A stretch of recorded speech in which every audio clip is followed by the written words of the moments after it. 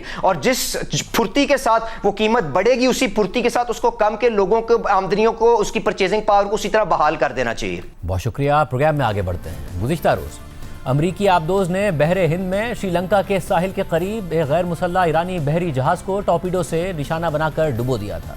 श्रीलंका ने तस्दीक की है कि ईरानी जहाज में सवार 87 सेलर्स की लाशें निकाल ली गई हैं, जबकि 32 अफराद को रेस्क्यू कर लिया गया है। लेकिन बहरे हिंद में ईरानी बहरिया के IRIS दीना नामी बहरी जहाज़ का डूबना भारत के लिए आलमी शर्मिंदगी का बाइस बन गया है और मोदी हुकूमत से अमेरिका को सख्त रद्द-ए-अमल देने का मुतालबा किया जा रहा है, क्योंकि यह जहाज़ भारतीय नेवी का मेहमान था और गैर मुसल्लह था और भारतीय मेज़बानी में होने वाली फ़ौजी मशकों में हिस्सा लेने के बाद भारतीय समंदरी हदूद क्रॉस करते हुए अपने मुल्क वापस जा रहा था और अभी ईरान के साहिल से सैकड़ों मील दूर था कि अमरीकी आबदोज का निशाना बन गया। इस ईरानी बहरी जहाज़ और इसमें सवार ईरानी नेवी के अहलकारों ने भारत में होने वाली फ़ौजी मशकों के दौरान भारतीय सदर के सामने परेड में हिस्सा लिया था। साथ ही खुद ईरानी नेवल चीफ शहराम ईरानी ने भी इन मशकों के दौरान भारत का दौरा किया था और अपने भारतीय हम मनसब से मुलाकात की थी। ईरान के वज़ीर ख़ारिजा अब्बास अराग़ची ने अपने मज़म्मती बयान में लिखा है कि अमेरिका ने ईरान के साहिलों से 2000 मील दूर समंदर में एक संगीन जुल्म किया है। ये ईरानी जहाज़ भारतीय नेवी का मेहमान था और तकरीबन 130 सेलर्स इसमें सवार थे। इसे बैनुल-अक़वामी पानियों में बगैर किसी वार्निंग के निशाना बनाया गया। मेरी ये बात याद रखें कि अमेरिका को खुद कायम की गई इस मिसाल पर शदीद पछतावा होगा। भारतीय नेवी ने आज बिलाखिर इस वाक़े के हवाले से बयान जारी किया है और लिखा है कि श्रीलंका के साथ मिलकर सर्च और रेस्क्यू की कोशिशें जारी हैं, लेकिन इस बयान में ये जिक्र तक नहीं किया गया कि ये ईरानी जहाज़ भारतीय मशकों में शिरकत के बाद अपने मुल्क वापस जा रहा था और फिर अमरीकी आबदोज ने इसे निशाना बनाया। इस सूरत हाल और इंतहाई मोहतात रद्द-ए-अमल की वजह से भारत में अपोजिशन, सहाफ़ी, दिफाई और सिफारती तजियाकार और साबिक फ़ौजी अफसरान मोदी हुकूमत पर कड़ी तनकीद कर रहे हैं और मोदी हुकूमत की खामोशी को भारत की आलमी साख और सिफारतकारी के लिए ख़तरनाक करार दे रहे हैं। भारतीय अपोजिशन कांग्रेस के तर्जुमान पवन खेरा ने बाज़ाब्ता प्रेस कॉन्फ्रेंस करते हुए कहा कि हमारा मेहमान जो हमारी दावत पर मशकों में हिस्सा लेने के लिए भारत आया था उसे अमेरिका ने तबाह कर दिया और हम अपने मेहमान की हिफाजत नहीं कर पाए। हमारा मेहमान एक ऐसी एक्सरसाइज में हमारे निमंत्रण पर भारत आया, ईरान का ये वेसल, और जब इस तरह के आयोजन होते हैं तो कोई भी मेहमान देश की जो शिप्स होती हैं उसमें हथियार लाना अलाउड नहीं। तो आपने किसी को बुलाया अपने घर, कहा निहत्थे होकर आना, उसके बाद कल हमारे देश की सीमा पर श्रीलंका के और भारत के बीच में ईरान का ये जहाज अमेरिका ने ध्वस्त कर दिया, नष्ट कर दिया, उस पर हमला बोल दिया, कई जानें चली गई। अपने मेहमान की हम रक्षा नहीं कर पाए। अमेरिका ने इस आयोजन में आने से अंतिम क्षण में अपने जहाज नहीं भेजे, अपने अफसर जरूर आए। मेहमान निहत्था होकर आया, एक बड़ा देश अंतिम क्षण पे कहता है साहब मैं जहाज नहीं भेज रहा, मैं अपने अफसर भेज रहा हूं। अफसर आए और हमारे मेहमान को खत्म कर दिया। ये हमारी औकात है। हम तो सुनते थे कि ये भारत नया भारत है, घर में घुस के मारेगा। ये क्या हो रहा है साहब? हमारे घर में, घर के आंगन में घुसकर हमारे मेहमान को मार रहे हैं। कांग्रेस के रहनुमा और अपोजिशन लीडर राहुल गांधी ने अपने बयान में लिखा है कि तनाज़ा हमारी दहलीज तक पहुंच चुका है। बहरे हिंद में एक ईरानी जंगी जहाज डुबो दिया गया, फिर भी हमारे वजीर आज़म ने कुछ नहीं कहा। ऐसे वक्त में हमें एक मजबूत सरबराह की ज़रूरत है, मगर इसके बरक्स हमारे पास एक कॉम्प्रोमाइज़ वजीर आज़म है जिसने हमारी स्ट्रेटेजी खुद मुख्तारी को सरेंडर कर दिया है। इसी तरह कांग्रेस के सदर मल्लिकार्जुन ने अपने बयान में लिखा है